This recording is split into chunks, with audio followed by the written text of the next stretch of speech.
Baik. Bismillahirrahmanirrahim. Assalamualaikum warahmatullahi wabarakatuh. Alhamdulillahirabbil alamin wassalatu wassalamu ala asyrafil anbiya'i wal mursalin sayyidina Muhammadin wa ala alihi wa sahbihi ajma'in, amma ba'd. Rabbi shrah li sadri wa yassir li amri wal 'uqdatam min lisani yafqahu qawli. Hadirin hadirat rahimakumullah, para santri pesantren At-Taqwa, para mahasiswa At-Taqwa College, para guru semua, juga pendengar Radio Dakta Bekasi 107 FM, pendengar radio RDI, Radio Dakwah Islam di Malang, dan para pemirsa sekalian dimanapun berada. Alhamdulillah hari ini kita masuk hari ke-8 ya, dan bahkan insya Allah sebentar lagi kita akan menjelang hari ke-9 bulan Ramadan. Jadi tidak terasa ya, begitu cepat ya, kita hampir menyelesaikan 10 hari pertama di bulan Ramadan ini. Mudah-mudahan ibadah kita semua diterima oleh Allah SWT, dan kita diberikan kesempatan untuk menyempurnakan ibadah kita, meningkatkan kualitas dan juga kuantitasnya. Bapak Ibu hadirin saudara sekalian yang dirahmati Allah, para pemirsa dimanapun berada, para santri, wali santri, mahasiswa Taqwa College, kita pada sesi yang ke-8 ini kita akan bahas tentang ya, judulnya adalah tanamkan keyakinan sebagai seorang muslim ya. Karena kenapa ini begini ya, jadi saya sudah diskusi di Facebook tadi dengan beberapa teman tentang pentingnya kita punya target ya, target waktu ya dalam menyusun roadmap perjuangan kita, bagaimana kita menjadikan ya umat Islam dan bangsa kita ini, bangsa Indonesia sebagai bangsa muslim yang terbesar di dunia, itu menjadi umat dan bangsa yang mulia. Jadi kalau kita hitung ya 100 tahun Indonesia, 25 tahun ke depan, kita punya kesempatan untuk ya sekali lagi melahirkan satu generasi yang unggul. Nah, generasi 2045. Jadi kalau dulu pernah lahir generasi 1945, generasi yang hebat, generasi yang berjasa besar dalam memproklamasikan dan mempertahankan kemerdekaan, maka 100 tahun kemudian ya kita insya Allah ya nanti akan lahir generasi 2045, dan generasi itu ya bisa kita siapkan dari sekarang. Anak-anak yang sekarang ini berusia 10 sampai 20 tahun misalnya ya, itu 25 tahun lagi tahun sampai 45 tahun. Ya, 35 sampai 40 tahun itu adalah usia-usia yang ideal ya untuk anak-anak ini nantinya akan menjadi pemimpin ya, pemimpin dalam berbagai bidang, pemimpin ya dalam berbagai sektor kehidupan ya, baik pemimpin di bidang politik, di bidang ekonomi, di bidang keilmuan ya, keilmuan itu pun begitu luas ya, di bidang misalnya di bidang ulumuddin ya, ulumuddin bisa kita bagi lagi di bidang tafsir, di bidang hadis, di bidang sejarah ya, dan sebagainya, juga kepemimpinan sosial, kepemimpinan ekonomi ya, dan itu ya hanya bisa dilakukan gitu ya kalau kita insya Allah gitu ya berhasil melahirkan satu generasi yang gemilang itu. Itu kenapa tadi di Facebook saya katakan bahwa kita harus menyusun kurikulum untuk 25 tahun. Jadi bukan hanya setahun 2 tahun SMP SMA, perguruan tinggi S1 S2 S3 ya. Kami di Dewan Dakwah Islamiyah Indonesia pernah menyusun program kaderisasi ulama ya untuk S2 S3 ya, termasuk kaderisasi ulama, itu program yang kita canangkan sekitar 17 tahun. Jadi insya Allah ya dalam waktu 25 tahun ke depan ini ya kita punya kesempatan besar untuk melahirkan generasi yang gemilang, dan itulah peran yang kemarin saya katakan, peran orang tua. Peran orang tua sangat penting ya. Jadi saya tidak menafikan bahwa peran sekolah penting ya, peran pesantren penting, peran madrasah penting, peran kampus penting ya, tapi di dalam situasi seperti sekarang ini ya, di mana era disrupsi sudah terjadi, apalagi corona ini ya, sekian bulan memaksa kita semua untuk berinteraksi secara intensif dengan anggota keluarga kita di rumah, maka kita sudah tidak bisa tidak ya harus berpikir serius bagaimana menjadikan rumah sebagai unit kegiatan ya, sebagai lembaga kegiatan yang ideal. Dan disitulah peran orang tua ya untuk mendidik ya, menjadi guru yang utama dengan bekal-bekal yang penting. Kemarin kita sudah bahas itu kan, bagaimana agar orang tua punya kemampuan, ya, terutama pertama adalah kemampuan dalam Islamic worldview dan pemikiran kontemporer. Tantangan pemikiran kontemporer. Orang tua harus menguasai itu. Nah, itu yang sangat penting, sebab 25 tahun itu bukan masa yang panjang, tapi juga bukan masa yang pendek, karena itu relatif ya. 25 tahun itu juga, taruhlah itu kita anggap sebagai masa yang panjang, ya, maka selama 25 tahun itu ada dinamika yang sangat kuat, ya, dinamika yang sangat besar, dan mungkin juga ya tantangannya sangat besar, terutama tantangan dalam bidang akidah. Kita sudah membahas bagaimana beratnya ya ujian iman yang dihadapi oleh kita semua, ya, oleh anak-anak kita sekarang ini, yang oleh Syekh Abdul Hasan An-Nadwi, ulama India. Beliau mengatakan belum pernah dalam sejarah Islam umat Islam menghadapi ujian iman seberat seperti sekarang. Karena ujian iman sekarang kita bukan berupa fisik, kita berupa hegemoni pemikiran. Itu juga yang dikatakan Prof. Naqib Alatas, bahwa tantangan terberat, tantangan terbesar yang dihadapi umat Islam sekarang adalah tantangan ilmu. Ya, dan kita tahu Allah sudah mengingatkan pada kita semua, ya, wa kadzalika ja'alna likulli nabiyyin aduwwa sayatinal insi wal jinni yuhi ba'duhum ila ba'din zukhrufal qawli ghurura. Demikianlah kami jadikan untuk setiap nabi itu ada musuh. Nah, siapakah musuh para nabi itu? Ya, ini firman Allah dalam surat Al-An'am 112, ya. Siapa musuh para nabi itu? Adalah syayatinal insi wal jinni, setan dari jenis manusia dan setan dari jenis jin. Ya, jadi kalau setan yang jenis jin dibelenggu, ya, di bulan Ramadan itu, setan jenis manusia nggak dibelenggu. Ya, setan jenis manusia ya tetap, karena Allah mengingatkan, ya, tantangan terberat atau musuh terbesar para nabi dan pengikutnya, terus kita juga gitu ya, itu adalah setan dari manusia dan setan jenis jin. Apa pekerjaan para setan ini? Yuhi ba'duhum ila ba'din zukhrufal qawli ghurura. Mereka membisikkan ya kata-kata yang indah, zukhrufal qaul ghurura, dengan tujuan untuk menipu. Ya, jadi kita perlu sangat berhati-hati, karena menipunya setan ini canggih, ya, dan itu sudah korban pertama dari tipu daya iblis ini adalah moyang kita, ya, Nabi Adam alaihissalam. Beliau dibujuk dengan rayuan-rayuan yang halus, yang memukau, ya, sehingga terjebak oleh tipu daya iblis. Dan ingat, iblis itu sudah bersumpah loh, ya bi izzatika lahu yanahum ajmain, demi keagunganmu ya Allah aku akan sesatkan mereka manusia semuanya ini. Nah, hadirin rahimakumullah, ya, yang paling diserang iblis pertama apa? Keyakinan. Ya, sebab kekuatan seorang muslim itu ada pada keyakinannya, ada pada imannya itu. Imannya inilah yang harus mereka goyahkan.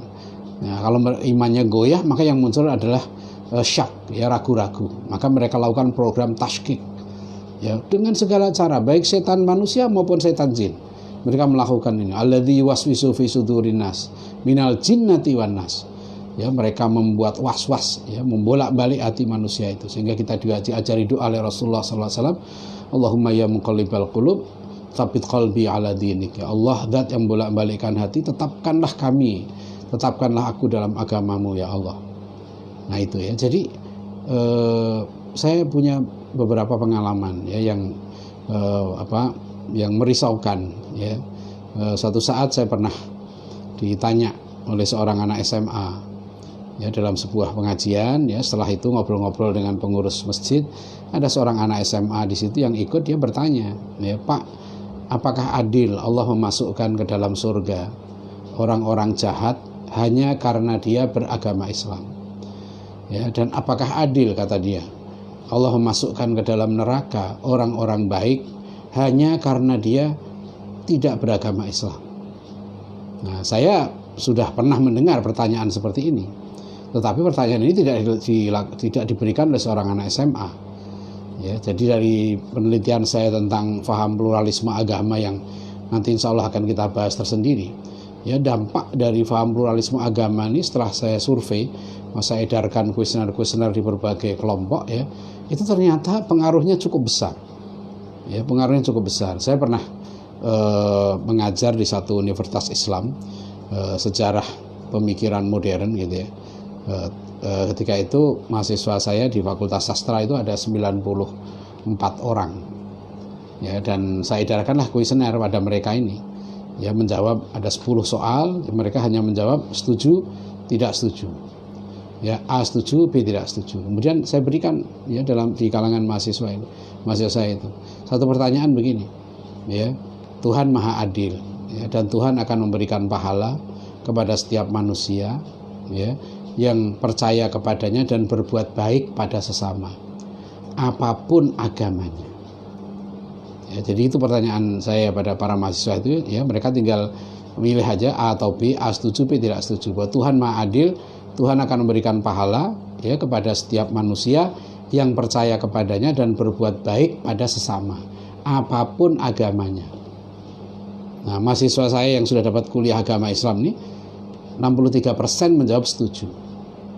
Ya, jadi 37% menjawab tidak setuju. Nah, ini menunjukkan bahwa program tashkik gitu ya, keyakinan ya, bahwa Islam itu satu-satunya ad-din yang diridhoi Allah, yang diakui Allah, itu sudah goyah. Pertahanan itu sudah jebol. Ya, sama dengan tadi anak SMA tadi nanya, ya kan? Apakah adil Allah memasukkan ke dalam neraka orang-orang baik hanya karena dia tidak beragama Islam? Saya tanya kepada dia, yang kamu maksud orang baik yang layak masuk surga itu siapa? Ya, sebutlah beberapa nama. Ada tokoh waktu itu ya, Nelson Mandela, ya, ada nama tertentu ya dia sebut. Ini orang-orang bukan Islam, tapi menurut dia ini orang-orang baik. Ya, dalam satu diskusi ya di satu kampus di Jakarta, saya berdua dengan seorang penulis buku pluralisme, ya, seorang tokoh Syiah juga. Dia menulis buku pluralisme agama, kemudian saya membedah buku dia itu. Nah, waktu itu dia dalam bukunya juga menyebut tentang Thomas Alva Edison. Thomas Alva Edison itu apakah dia nggak layak untuk dapat pahala? Bukankah dia jasanya sangat besar menemukan lampu? Ya. Nah, Bapak Ibu Saudara sekalian ya, rahimakumullah, paham seperti ini ya, itu harus dijawab. Ya, keyakinan yang kita punya sekarang ini, anak-anak kita punya, bahwa innad dina indallahil Islam, satu-satunya ad-din ya, yang diridhoi Allah, yang diakui Allah itu hanyalah Islam. Dan ditegaskan dalam surat Al-Imran ayat 85, wa may yabtaghi ghairal islami dinan fala yuqbala minhu wa huwa fil akhirati minal khasirin. Barang siapa yang mencari ad-din selain Islam, dia tidak akan diterima. Ya, dan di akhirat termasuk orang-orang yang merugi.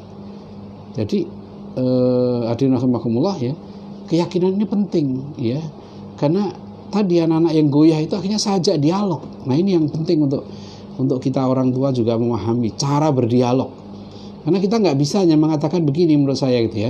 Anak-anak ini bertanya secara intelektual, dia mulai terpengaruh oleh pemikiran-pemikiran yang menurut dia rasional, menurut dia masuk akal. Masa sih hanya orang beragama Islam terus masuk surga gitu, sedangkan dia jahat, sedangkan dia tidak berbuat baik pada manusia, ya, kok hanya karena dia beragama Islam terus dia masuk surga? Nah, itu pertanyaan ini yang keliru kan, ya. Yang pertama saya tanya ke anak itu, yang kamu maksud baik itu apa? Setelah dia sebut tadi beberapa orang baik, saya tanya, yang kamu maksud baik itu apa? Oh, si A ini kan baik, dia suka nolong orang miskin, dia pejuang kemanusiaan. Dan saya bilang, dia baik sama manusia, tapi dia tidak baik sama Tuhan. Ya, kenapa? Masa dia tidak mau mengakui utusan Tuhan? Ya, logis enggak? Ya kan? Bukankah dia Islam kan? Dia Muslim, iya. Bukankah seorang Muslim sudah mengakui bahwa tidak ada Tuhan selain Allah dan Muhammad itu utusan Allah? Dia sudah mengaku loh, lisannya berikrar loh, saya bersaksi bahwa tidak ada Tuhan selain Allah dan bahwa Muhammad itu utusan Allah. Dia sudah mengakui Muhammad itu utusan Allah. Nah, sekarang bagaimana kalau ada orang yang tidak mau mengakui utusan Allah? Padahal Allah itu ya mengenalkan dirinya, mengenalkan namanya, mengenalkan cara untuk menyembahnya, mengenalkan cara untuk berdoa kepadanya. Itu hanya umat Allah, umat manusia, hamba Allah gitu ya, ciptaan Allah yang menolak utusan Allah. Apa itu baik? Gak mau mengakui utusan Tuhan itu baik atau tidak? Itu saya tanya ke anaknya itu. Ya, jadi kita ajak dialog nih anak ini. Coba kamu berpikir kan, iya. Sekarang saya beri contoh sama dia itu. Ya, kamu punya orang tua, iya. Ya, kamu itu orang tua kamu yang sebenarnya. Saya tanya begitu, dia nggak bisa jawab, Pak. Ya, jadi gimana cara membuktikan orang tua yang sebenarnya? Ya, nah, oke lah, katanya ada waktu itu seorang artis yang ragu ya kepada ibunya gitu ya, karena menurut dia cantik, ibunya kurang cantik, dia minta tes DNA. Boleh nggak seorang anak minta tes DNA? Ya, karena dia ragu apa betul nih ya orang tua saya. Ya, nah, hadirin rahimakumullah ya, jadi anak ini coba saya bilang, kalau kamu belum yakin itu orang tua kamu nggak punya bukti ilmiah, ya, terus kemudian kamu ngomong sama Pak, ya, saya belum bisa mengakui bapak itu bapak saya sampai saya punya bukti ilmiah yang meyakinkan saya. Sebelum itu Pak, minta maaf ya, saya tidak bisa mengakui bapak saya. Tapi bapak nggak usah khawatir, saya tetap akan taat sama bapak karena bapak sudah saya anggap seperti bapak saya sendiri. Kita buat analog ya, artinya gini, kalau seorang anak tidak mau mengakui orang tuanya karena belum ada bukti ilmiah empiris yang meyakinkan dia, tapi dia tetap mau berbuat baik pada orang tuanya, ya, atau orang yang dia anggap orang tuanya itu, tapi dia nggak mau mengakui, ya, kita bilang anak itu anak apa? Kan anak durhaka, anak tidak baik. Karena pengakuan itu penting, ya. Jadi maka Allah ya dalam surat Thaha ayat 14 ya, Allah berfirman, A'udzubillahi minasyaitonirrajim, Bismillahirrahmanirrahim, Innani anallah, la ilaha illa ana, fa'budni wa aqimis sholata li dzikri. Jadi di sini Allah mengenalkan dirinya. Aku ini Allah, la ilaha illa ana, tidak ada Tuhan kecuali aku. Gak ada ilah yang lain. Ya, gak ada ilah siapakah, apakah manusia atau apa, jin, tuyul, setan, gak ada ilah, la ilaha illallah. Ya, gak ada yang lebih dicintai, ya gak ada yang pantas patut diibadahi selain Allah. Nah itu jadi kalau orang nggak mau mengakui, ya kan, orang tuanya, ya, maka dia bukan anak yang baik kan. Orang nggak mengakui utusan presiden itu, duta besar itu, dengan bawa bukti-bukti yang kuat, ya, surat-surat pengangkatan yang sah sebagai duta besar, ya, sebagai utusan presiden, ya, dia datang ke satu negara, kemudian ditolak oleh negara itu, nggak diakui, ya. Jadi jangan remehkan pengakuan. Maka manusia itu sebelum beribadah pada Allah, sebelum berbuat baik gitu ya pada sesama, tugas pertama manusia itu mengakui Allah itu Tuhannya. Itu kewajiban itu. Kalau orang ngaji kitab Sulamut Taufik itu untuk anak-anak itu, dia tahu bahwa kewajiban seorang manusia pertama itu adalah mengakui Allah itu Tuhannya. Karena Tuhan itu hanya satu, Allah Subhanahu wa taala. Apalagi dia sudah ngaku muslim, sudah baca syahadat. Masa dia ngakui selain Allah ada Tuhan-Tuhan yang lain? Namanya musyrik. Nah, itu ya. Jadi anak itu ya harus kita ajak dialog.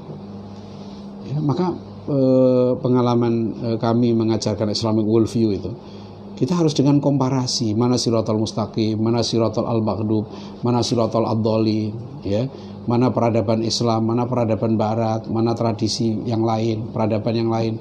Terus dengan komparasi begitu sehingga bisa jelas. Ya, cara berpikir tadi, anak tadi kita ajak, kamu nggak mau mengakui utusan Nabi, utusan presiden saja tidak baik. Kamu nggak mengakui orang tua kamu aja tidak baik. Apalagi ya, kamu tidak mau mengakui utusan Tuhan. Orang yang tidak mau mengakui utusan Tuhan itu gimana coba? Ya, jangan dibilang orang baik. Ya, dia baik satu aspek, tapi yang prinsip justru dia tidak baik sama Tuhannya. Tuhan yang telah menciptakan dia. Jadi jangan ngatur gitu ya kan, anak ini sok ngatur bahwa dia yang berhak masuk surga. Emang surga siapa? Surga ini punya Allah. Ya. Yang berhak ngatur orang masuk surga, memberi syarat itu Allah, bukan manusia, bukan kita. Kita nggak punya. Oh, dia itu bagus kok, pejuang anti korupsi, harusnya masuk surga. Loh, surganya Allah itu diberikan oleh Allah kepada hamba-hamba yang layak, dan Allah sudah sebutkan tuh. Kita tidak tahu orang yang mati ini masuk surga atau enggak. Dia Islam terus ya dari kecil, tapi apakah waktu dia mati dia tetap imannya selamat, kita tidak tahu. Itu kita serahkan pada Allah. Tapi Allah sudah membuat syarat kan untuk masuk surga, itu adalah iman pada Allah, iman pada Rasulnya. Ya, gimana orang nggak mau iman sama utusan Tuhan itu gimana? Kok dikatakan dia baik? Ya, ini keliru. Cara pandangnya dia keliru. Nah, ini cara berdialog. Tapi dan juga begini, Bapak Ibu Saudara sekalian ya, para santri. Kalau kita berdialog dengan seperti ini gitu ya, itu banyak contoh-contoh dialog seperti itu dalam buku saya novel Kemi itu. Ya, Kemi 1, 2, 3 insya Allah di situ banyak dialog-dialog tentang pluralisme, tentang ateisme, sekularisme, gender dan sebagainya. Ya karena ini yang sekarang proyek taskik, proyek untuk meragu-ragukan. Ya, yang akhirnya malah mengatakan sama saja. Loh, gimana sama saja? Nah, kalau semua agama ini sama saja menuju Tuhan, gitu ya. Untuk apa Nabi Muhammad SAW itu diutus? Untuk apa Rasulullah SAW itu ngirim surat ke raja-raja mengajak masuk Islam? Untuk apa para sahabat Nabi dulu menyebar ke berbagai penjuru dunia, ya, menyebarkan Islam? Termasuk ya kita yakin ya insya Allah ada sahabat Rasulullah yang sempat mampir ya di Nusantara ini, meskipun kita tidak tahu catatan tertulisnya, karena ada sahabat Rasulullah yang sampai ke Cina. Ya, berarti sahabat Rasulullah itu ngapain mereka menyebar ke seluruh dunia? Bukan mereka cari kerja. Ya, mereka bukan itu, mereka adalah para mission, orang-orang yang membawa misi. Misi apa? Misi mengislamkan ya umat manusia ini, mengajak mereka untuk mengakui ya la ilaha illallah Muhammadur Rasulullah. Nah, itu istilahnya. Jadi kalau kita ingin ya anak-anak kita yakin bahwa inad dina indallahil Islam, ya jadilah kamu muslim, saya muslim, ya karena saya yakin ya Islam satu-satunya ad-din yang benar. Nah, dalam pelajaran Islamic Worldview ya biasanya saya menyampaikan untuk menanamkan keyakinan sebagai seorang muslim itu ya satu harus ditanamkan pengertian ya bukti-bukti ya otentik, baik bukti nakli maupun akli, bahwa Islam itu satu-satunya agama wahyu yang murni. Nah, ini penting teori dari Profesor Syekh Naqib Al-Atas ya, Islam punya suri tauladan yang otentik, yang abadi dalam seluruh aspek kehidupan ya. Nah, itu penting ya, Islam ini ya. Kemudian Islam itu lihat ya, ibadahnya universal, sama, satu, seluruh dunia. Orang Islam itu sholat satu, menghadap ke satu titik, takbirnya sama, al-fatihahnya sama, rukuknya sama, iktidalnya sama, sujudnya sama. Orang yang mau bikin ritual-ritual aneh, dia akan terlempar dari orbit Islam itu. Ada sholat dulu dua bahasa, ya ada sholat laki-laki perempuan dicampur-campur gitu ya, sampai dempet-dempetan, nggak pakai kerudung, nggak pakai mukena seperti itu ya, kelihatan rambutnya. Nah, yang aneh-aneh begini lihat aja itu teranulir. Karena seluruh dunia Islam itu dijaga oleh Allah. Ya. Islam itu agama yang sesuai dengan fitrah. Nah, ini harus kita jelaskan sejelas mungkin ya pada anak-anak kita ini. Jadi bukan hanya nakli, tapi lihat komparasinya. Lihat umat Islam itu seluruh dunia menyelenggarakan jenazahnya sama. Nggak ada berubah-ubah dari dulu sampai sekarang. Namanya orang Islam itu jenazah ya dimandikan, dikafani, disolatkan, dikubur, sudah begitu. Mau tanah mahal, mau tanah murah, tetap saya belum pernah tahu ada orang Islam yang ngubur berdiri mayat itu. Ya, nggak ada. Ya, karena memang ya itulah syariatnya. Itu warisan dari para nabi. Sholat kita sama, rukuk kita sama. Bahkan coba Bapak Ibu sekalian ya, membuktikan bahwa Islam itu agama wahyu. Saya sering menggunakan yang sederhana. Coba orang Islam itu tahiyat saja, jari yang dikeluarkan itu sama, jari telunjuk. Ini jangan dianggap remeh nih soal jari telunjuk ini. Ini terus jadi perdebatan, apakah jarinya diem ya kan, apa digerak-gerakkan, kapan mulai dikeluarkan, apa dari awal atau di tengah, itu terjadi perdebatan, tapi semuanya jari telunjuk. Coba ya, silahkan dicek, saya sudah cek ke berbagai masjid, berbagai negara. Kalau saya melirik ya kiri kanan ternyata sama ya, yang tahiyat itu jari yang dikeluarkan jari telunjuk. Kok bisa ya orang Islam itu seragam, dan nggak ada sampai sekarang yang bisa mengubah jari telunjuk. Ayo silahkan coba, ya, ubah coba orang Islam tahiyat, ya, jangan pakai jari telunjuk. Itu pilpresnya, seru-serunya antara nomor 1 dengan nomor 2, ya. Waktu itu nomor 1 siapa ya? Nomor 1 waktu itu Pak Jokowi ya, nomor 2 Prabowo ya. Ya, itu lagi seru-serunya. Orang mau foto aja takut dulu begini itu. Karena dia, ini berarti pendukung Jokowi kan gitu. Foto aja begini. Tapi begitu sholat dia tahiyat, semua pendukung Prabowo yang muslim kalau sholat, termasuk Prabowo, ya kan? Sholatnya yang dikeluarkan jari telunjuk 1, nggak ada yang 2, nggak ada yang berani ngubah ini.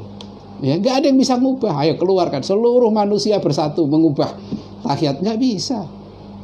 Ya, sekarang Bapak Ibu sekalian silahkan bandingkan. Ya, bandingkan dengan berbagai agama. Bagaimana ritual itu urusan mas. Tapi kita ini sebagai muslim ya, meyakinkan diri kita, anak kita, apa buktinya Islam itu agama dari Allah, agama yang otentik, agama wahyu yang otentik itu. Ya. Ini penting ya. Jadi silahkan baca buku saya 10 kuliah agama Islam. Ya, itu pertama kali yang saya tanamkan di situ kalau ngajar Islamic worldview itu, mengapa saya muslim? Ya, mengapa saya muslim? Nggak boleh saya muslim karena kakek saya muslim, orang tua saya muslim, tetangga saya muslim, masyarakat saya muslim. Ya, daripada saya nggak Islam, saya nggak enak. Itu nggak sah Islamnya kalau begitu. Iman itu dasarnya dalil. Harus dengan keyakinan, dan sekarang harus dengan hujah. Berikan studi-studi komparasi. Ya, itu caranya itu.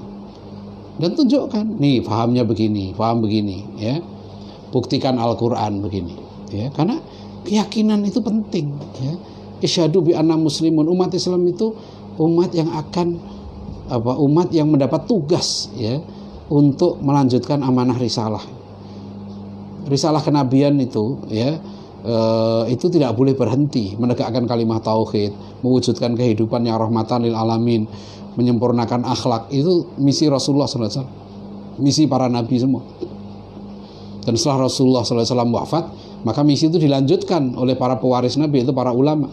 Para ulama ngajarkan kepada kita, maka kita melanjutkan juga misi kenabian itu. Nah, kalau bagaimana orang mau melanjutkan misi kenabian, menegakkan tauhid, ya kan, mewujudkan kehidupan yang rahmatan lil alamin, gitu kan, kalau dia nggak yakin dengan Islam, dia ragu-ragu, ya. Nah, ini hati-hati, ini penyakit ragu-ragu ini berbahaya. Ya, kalau Muhammad Iqbal dalam sebuah syairnya mengatakan bahwa oh you the victim of modern civilization, ya, lack of conviction is worse than slavery. Ya, wahai Anda yang menjadi korban, ya, peradaban modern, kata Iqbal. Ya, lack of conviction, ya, kurang yakin, gitu ya. Artinya keyakinan itu bergeser, berkurang, ya, hilang keyakinan itu. Karena yakin itu tidak ada keraguan di dalamnya. Kalau dia ada ragu, sudah nggak yakin lagi, sudah hilang yakinnya.